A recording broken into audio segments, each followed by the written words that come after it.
Fala investidores, beleza? O Lucas novamente aqui com vocês. Pessoal, no vídeo de hoje vamos falar sobre um fundo imobiliário bom, barato e eficiente. Estou falando sobre o XP-SF11, um fundo de fundos de base 10. Vamos considerar por qual motivo ele é um bom fundo imobiliário de base 10 para você investir. Lembrando que o vídeo ele não é recomendação nem de compra e nem de venda de nenhum ativo. Se o fundo lhe interessar, cabe a você procurar se aprofundar, entender melhor como é que esse fundo funciona, para saber se ele se encaixa nos seus critérios de investimento. Se esse canal te ajuda de alguma maneira, já deixe seu like como uma maneira de apoio e deixe aí nos comentários se você investe no XPCF11 ou o que você acha desse fundo imobiliário. Então, sem mais enrolação, vamos lá. Atualmente, pessoal, o XPSF11 ele está sendo negociado aqui a R$ 7,97. Seu dividend yield, que é a sua rentabilidade acumulada dos últimos 12 meses, está de 11,46%. Isso quer dizer o quê? Que nos últimos 12 meses, por cada cota, ele já pagou o valor aqui de 91 centavos por cada cota. Então, se há 9 meses atrás você tivesse comprado o XPSF11, já teria recebido em dividendos por cada cota o valor de 91 centavos.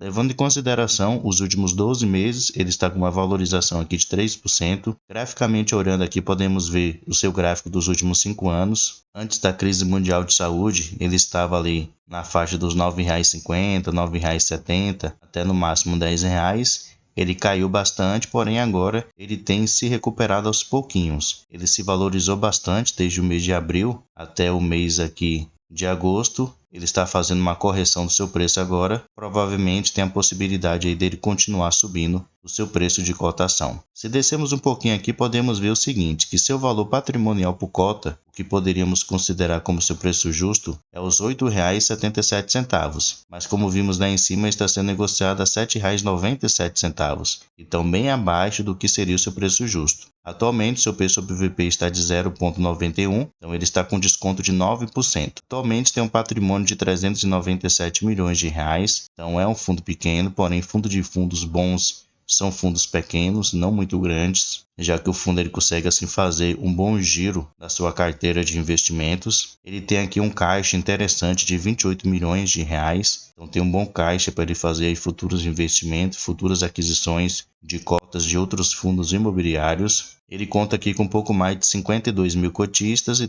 tem uma liquidez média diária de R$ 571 mil. Se descermos aqui, podemos ver que seu último rendimento anunciado foi aqui no dia 31/10 e ele vai realizar o pagamento aqui de 7 centavos e meio no dia 16/11. Isso vai corresponder a uma rentabilidade de 0,93% no mês. Mas aqui embaixo nós podemos ver o seu histórico de pagamentos desde que esse fundo ele começou lá no início de 2020 para cá. No ano de 2020 e 2021 seus dividendos oscilaram bastante, porém de 2022 para cá ele tem conseguido estabelecer um patamar em dividendos mensais. E se compararmos de 2020 até agora 2023, ele tem conseguido aumentar um pouquinho os seus dividendos, né? Se colocarmos aqui no acumulado, podemos ver que no ano de 2020, no total, ele recebeu aqui 82 centavos por cada cota. No ano de 2021, subiu para 88 centavos por cada cota. 2022, acabou diminuindo um pouco para 85 centavos por cada cota. E até no momento, 2023, ele já recebeu aqui 75 centavos por cada cota. Então, vamos ver se ele consegue superar o ano de 2022 e 2021 no acumulado anual. Vindo aqui agora, pessoal, no seu último relatório inicial, correspondente ao mês de setembro de 2023, vamos entender um pouquinho melhor como é que esse fundo ele funciona. Primeiramente, qual é o objetivo desse fundo? É fazer aquisição de cotas de outros fundos imobiliários. Então, ele é um FOF, fundo de fundos, ele investe em outros fundos imobiliários. Porém, além disso, ele também pode investir aqui em LCIs, em CRIs e outros títulos do mercado imobiliário. Mais embaixo aqui podemos ver que ele teve início lá no mês de julho de 2019, porém ele só começou a ser negociado no início de 2020 na Bolsa de Valores. Descendo mais um pouquinho aqui podemos ver que sua gestão é feita pela XP Vista. A sua gestão não é lá essas grandes coisas, né? A XP não é lá essas grandes gestoras de fundos imobiliários, mas o fundo em si ele é bastante interessante. Podemos comparar isso com o MXRF11, que sua gestão também é feita pela XP, porém o fundo em si ele é muito bom. Podemos ver que ele tem uma taxa de administração de 1% Ao ano, ele cobra aqui também uma taxa de performance de 20% sobre o QCD, o índice FIX. Mais embaixo aqui podemos ver o seu resultado financeiro do mês de setembro. Podemos ver que ele teve uma receita aqui total de R$ 4.112.000, que veio dos rendimentos que ele recebeu dos seus fundos imobiliários, um pouco mais de 2,5 milhões. Ele realizou aqui também ganho de capital, então ele vendeu alguns fundos imobiliários que ele tinha no lucro, realizando assim ganhos de capital no valor de R$ 765.000. Os rendimentos dos CRIs que ele também tem, ele recebeu aqui R$ 645.000, e LCI e renda fixa ele recebeu aqui um pouco mais de R$ 181.000. Ele também teve algumas despesas que somaram aqui R$ 388.000, então no final ele teve uma receita líquida de R$ 3.723.000, o que corresponde a 8 centavos, e ele distribuiu em rendimentos o valor de R$ 3.247.000, o que corresponde a 7 centavos e meio. Então nota-se que ele gerou essa receita e pagou essa receita em dividendos. Nota-se que ele gerou uma receita bem maior, de aproximadamente aqui R$ 500.000 maior do que o valor que ele realmente distribuiu. Então foi muito bom o resultado correspondente ao mês de setembro. Provavelmente aqui esse resultado veio bem maior por causa do seu ganho de capital, que ele realizou aqui o lucro R$ 765.000. Se descermos aqui, podemos ver um comparativo que ele faz do seu resultado financeiro e da sua distribuição por cota em dividendos. Essa linha aqui azul, pessoal, mostra o seu resultado por cota, o seu resultado líquido por cota. Já essa linha cinza mostra o valor que ele distribuiu em rendimentos. Então podemos notar, nesse mês de setembro, ele gerou um valor bem maior do que o valor que ele realmente distribuiu em dividendos, e esse resultado maior tem ocorrido desde o mês aqui de junho de 2023, que ele havia gerado aqui 8 centavos, e distribuído 8 centavos. No mês de julho, ele também gerou uma receita um pouco maior do que o valor que ele distribuiu, e no mês de agosto ficou aqui no mesmo valor. Então, mostrando assim que o fundo ele tem realizado aí ganho de capital, então isso vai trazer um bom rendimento para quem é cotista do fundo. Descendo mais um pouquinho aqui, pessoal, podemos ver um comparativo que ele faz também com relação ao seu valor atual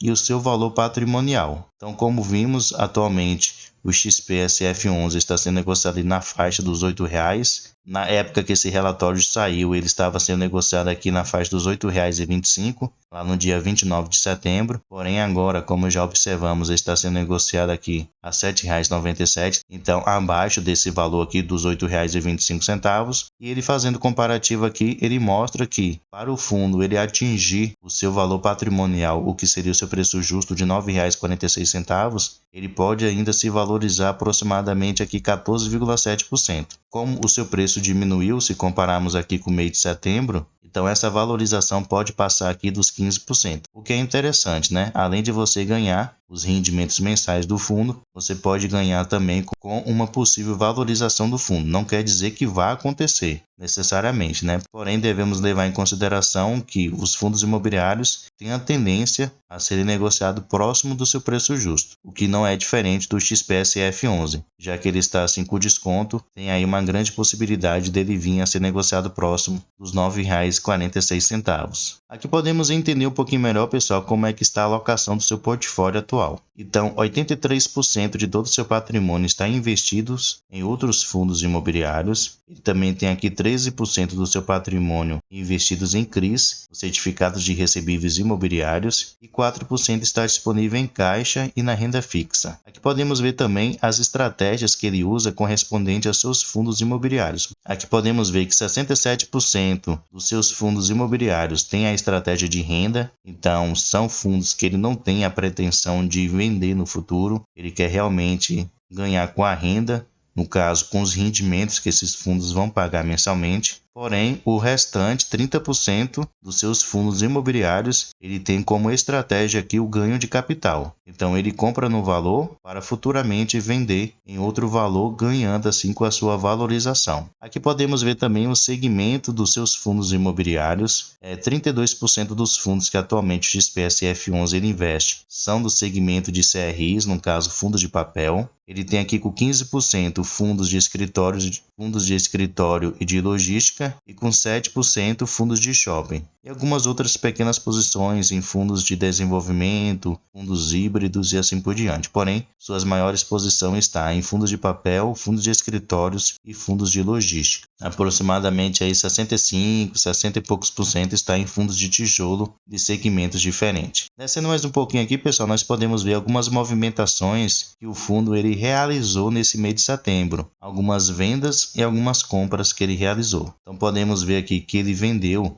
algumas posições que ele tinha no MXRF11, vendeu aqui mais de 500 mil cotas do MXRF11, vendeu também cotas do XPML11, do DEPP11, do TGAR11, do ALZR11, do HGLG11, do HGRU11 e do HBRH11. Dessa maneira, ele vendeu aí posições que ele tinha em outros fundos imobiliários. E aqui mais podemos ver que ele comprou algumas cotas do VISC11, mais de 130 mil cotas dele. Comprou cotas também do KNIP11, cotas do XPCI11, do RBET e do PROF11. E aqui mais embaixo nós podemos ver a sua exposição em porcentagem de cada um dos fundos imobiliários, pelo menos aqueles que ele tem uma maior exposição. Suas maiores posições estão no CPTS11 e no TGAR11. Algo que eu estava reparando é essa exposição aqui no CPTS11. Por esse motivo que no mês de setembro, os seus rendimentos correspondentes aqui aos fundos imobiliários foram menor. Está vendo essa coluna aqui em azul, que está aqui de 5 centavos,9? Então foi o valor que ele recebeu em rendimentos dos seus fundos imobiliários. Podemos ver que o mês de setembro e o mês de agosto foi um valor menor do que nos meses anteriores. Então, os dividendos que o CPTS11 ele pagou, tanto no mês de agosto como no mês de setembro, foram menores. Então, isso impactou diretamente na receita do XPSF11, pelo menos na receita correspondente aos rendimentos dos seus fundos imobiliários. Então, já que o CPTS11 daqui a alguns meses tem a tendência a voltar a pagar bons rendimentos, é muito provável que os rendimentos do XPSF11 também venham a subir um pouco mais, voltando àquele patamar ali que ele estava nos meses anteriores. Se você quiser ter uma noção melhor de todos os fundos que atualmente o XPSF11 ele tem, você pode vir aqui no site Status Invest. Quase no final aqui ele vai mostrar o portfólio de fundos imobiliários dele. Então, como eu já mencionei, sua maior posição está no CPTS11 e no TGAR11, cada um com aproximadamente aqui 6%. E todos os outros fundos vocês podem conferir aqui. Ele tem fundos bastante interessantes, né? Porém outros nem tanto assim, como por exemplo o Vindo 11, é um fundo que eu não gosto e que futuramente pode dar aí muita dor de cabeça para o XPSF11. Atualmente ele tem uma exposição até pequena, né, de 2,50% no Vindo 11. Então aqui vocês podem passar e conferir cada um dos fundos que atualmente o XPSF11 ele tem. Tem outro fundo aqui não muito bom, o XPPR11, que é um fundo de lajes corporativas que está muito ruim, porém tem uma exposição também muito pequena de 0,59%, então não vai afetar grandemente nos rendimentos do fundo. E aqui vocês podem conferir algumas outras posições que ele tem atualmente. Então ele tem vários fundos imobiliários, aproximadamente aí quase 40. Mais embaixo aqui vocês podem ver os CRIs que atualmente ele também tem. No total são 4 CRIs que ele tem investimento. Aqui vocês podem ver quem é o devedor desses CRIs, o valor investido em milhões e a porcentagem também do seu patrimônio em cada um. Um ponto interessante é que ele não tem exposição alta a nenhum deles, né? Exposição aqui inferior a 5%. Então, muito bom, bem diversificado com respeito aos seus CRIs. Aqui também vocês podem ver o vencimento de cada um desses CRIs. Um ponto interessante é que são contratos longos, o que é um ponto positivo. Aqui podemos ver também que os 4 CRIs estão indexados ao índice CDI e aqui ao lado vocês podem ver a taxa de aquisição. Essa taxa aqui de 3% e 3 variações aqui de 2% são taxas muito seguras, pessoal. Muito difícil mesmo algum desses devedores aqui dar algum calote no XPSF11 com respeito aos seus CRIs. São taxas que não traz uma alta rentabilidade, porém traz uma grande segurança nos investimentos. E aqui vocês podem ver cada um deles, ele vai fazer aqui a descrição e também mencionar as garantias que foram dadas por cada um desses devedores para com respeito a esses CRIs emitidos. Então, pessoal, esse é o fundo imobiliário XPSF11, um fundo de fundos bastante eficiente, tem um preço muito acessível, abaixo aqui dos R$ 8,00, um dividend yield muito bom, tem entregado bons rendimentos aos seus cotistas, um valor quase aqui de 1% ao mês, tem a possibilidade de aumentar os seus dividendos ou no final do semestre entregar um rendimento melhor aos seus cotistas por causa do seu resultado acumulado, e o melhor de tudo está sendo negociado com a futura valorização dele. Mas deixe aí nos comentários a sua opinião. Você acha que vale a pena investir no XPSF11? Deixe aí que eu gostaria de saber. Pessoal, muito obrigado pela sua atenção e até o próximo vídeo.